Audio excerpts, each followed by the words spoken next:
Praise lord. దేవాతి దేవునికి వందనాలు. ప్రభు నామమున మీ అందరికీ నా ప్రత్యేకమైన వందనాలు, శుభాలు తెలియజేస్తున్నాను. ఈ దినము కొరకు ఏర్పాటు చేయబడిన దేవుని వాగ్దానము యెషయా గ్రంథము 54వ అధ్యాయము 10వ వచనము.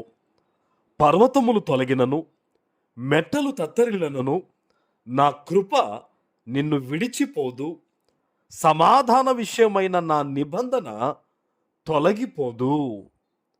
దేవుని నామానికి మహిమ కలుగునుగాక.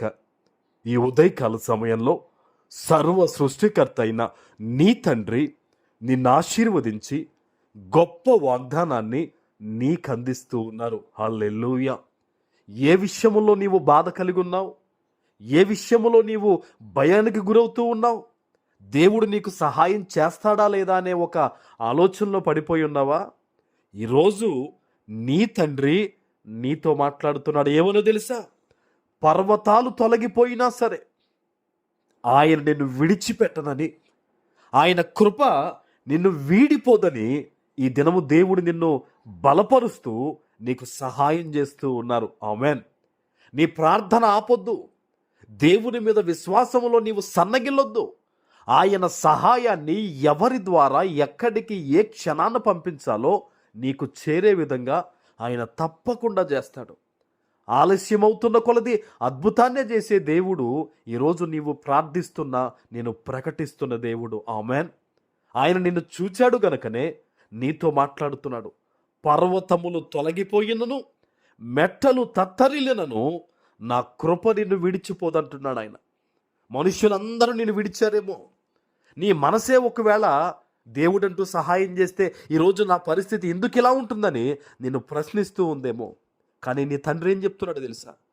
ఏమాత్రము నువ్వు భయపడొద్దు, నా కృప నీకు తోడుగా ఉందని చెప్తున్నారు. ఆమేన్. భయపడొద్దు, అధైర్యపడొద్దు. దేవుడిచ్చిన వాగ్దానం మీద విశ్వాసం ఉంచి ప్రార్థన చేయి. ఈరోజు ఏ విషయాల్లో దేవుడి యొక్క కార్యము జరగాలని నువ్వు ఎదురు చూస్తూ ఉన్నావో, మోకరించి ప్రార్థన చేస్తూ ఉన్నావో, వాటి విషయములో దేవుడు ఆల్రెడీ ఆయన జోక్యము చేసుకున్నాడు. ఆమేన్. తప్పకుండా దేవుడు నీకు సహాయాన్ని అందించబోతూ ఉన్నారు. ఆమేన్. ఆయన అంటున్నాడు చూడండి, సమాధాన విషయమైన నా నిబంధన తొలగిపోదని. ఆనాడు దేవుడు నిబంధన చేశాడు తన బిడ్డలకి. అబ్రహాము సంతానమైన మనం అందరం కూడా ఆశీర్వాదానికి వారసులమే. యేసు రక్తములో కడగబడిన మనం అందరం కూడా నిత్య జీవమునకు వారసులమే. నీవు అనేక మందికి అప్పిచ్చేదవు కానీ అప్పు చేయవన్నాడు దేవుడు. ఈరోజు ఏ పరిస్థితుల నిమిత్తమో, అది ఆర్థికపరమైన, కుటుంబ విషయాలైనా, వ్యక్తిగత జీవితమైన, బిడ్డల కొరకైనా సరే నువ్వు భయపడొద్దు, చింతించొద్దు. ఆయన కృప నీకు తోడుగా ఉంది. ఇది మనుష్యునిగా నేను చెప్తున్న మాట కాదు. నిన్ను చూచిన, నిన్ను ప్రేమిస్తున్న నీ తండ్రి ఈరోజు నీకు ఇస్తున్న వాగ్దానం. నీవెంత మాత్రం కూడా భయపడొద్దు కానీ ఈరోజు ఈ వాగ్దానం ఎత్తిపెట్టి ప్రార్థన చేయి. ప్రభువా, నాకు తోడున్నావు, ఈరోజు నాతో పాటు రండయ్యా.